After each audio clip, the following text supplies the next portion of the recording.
So last week I made a very simple carpenter's marking knife out of a lawnmower blade. Today I'll show a much more advanced project which results in a knife that does exactly the same thing. In some of my videos I walk you through every detail and give you the why as well as the how. But in this video I'm not going to give too much explanation of why I'm doing things, I'll just show you what I did. This will be my version of a Japanese style marking knife, known in Japanese as a kiridashi or sometimes also called a kogatana. Now it's common for Japanese blades to be made from a very high carbon steel, forge welded to a softer iron or steel body. This allows the cutting edge to be made from a very hard but relatively brittle steel without danger of the tool cracking or breaking. You can find variants of this general approach in everything from Japanese swords to sushi knives and plain blades.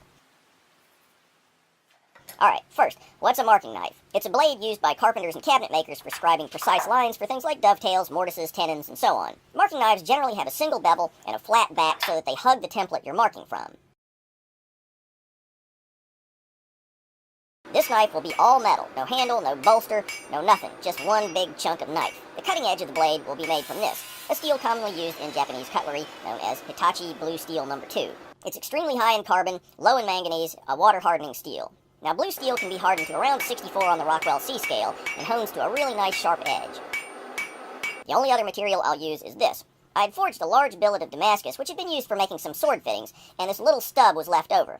The steel, composed of 1050 and 15N20, was basically just a handle that stayed in the vise as I was forming twist pattern Damascus, so it's just plain vanilla low layer count, completely unmanipulated. About as boring as Damascus gets. So I began by forging this stub out to the same width as this small piece of blue steel. Then I fluxed it up with anhydrous borax, heated it to about 2400 Fahrenheit,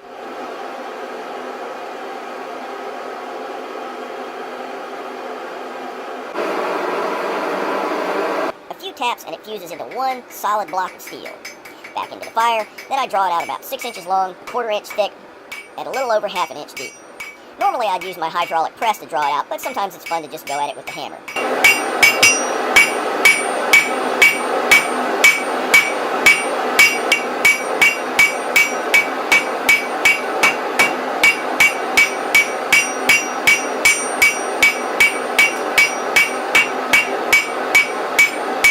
Now the blue steel is on one side of the blade.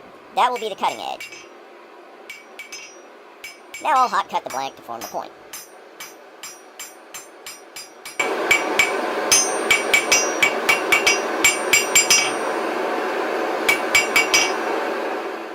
So with normal knives, I'd rough out the shape of the blade on the grinder before heat treat, but not in this case. There's just not that much else to do, so I'm going to do it all in one throw. Instead, I'll immediately heat treat it by heating it to about 1500 Fahrenheit and quenching it. I use a 2-stage quench. Into water for about 2 seconds to get the steel past the perlite nose of the cooling curve, then into oil to bring it on down to martensite transformation a little bit more gently. This gets the steel nice and hard, but helps to minimize the likelihood of cracking, which often happens in a straight water quench.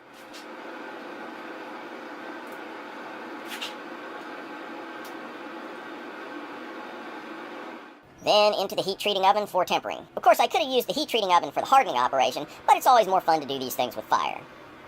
After tempering, I'll finish shaping the blade, beginning by squaring everything off, then smoothing all the corners to make it comfortable in the hand.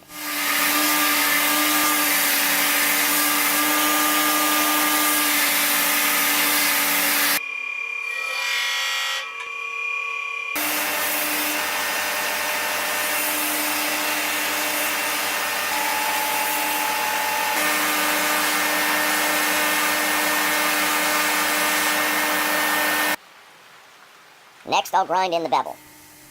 If I didn't have this little coolant rig, I'd have roughed it out before heat treat. But this allows me to grind a little more aggressively after the blade has been hardened, without ruining the temper.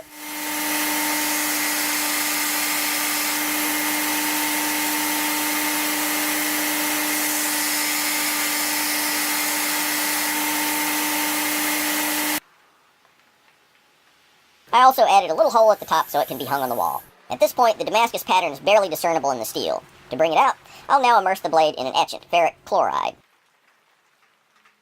It goes in all shiny and comes out this lurid looking thing. You can get all kinds of different effects with Damascus steel, depending on what kind of etchant you use, how long you immerse it, what kind of steel you use to forge the Damascus, and how you polish it when you're done. In this case, I'm going to leave it really in-your-face bold. After it comes out and I wash off the ferric, I'll just rub it a little with some 4/0 steel wool. This will tone it down slightly and remove some of the surface oxides. but it's still not exactly a shy retiring pattern. And the section composed of blue steel, that's the hard edge, is now unmistakably visible. As the final step, I'll hone the blade on this Japanese waterstone.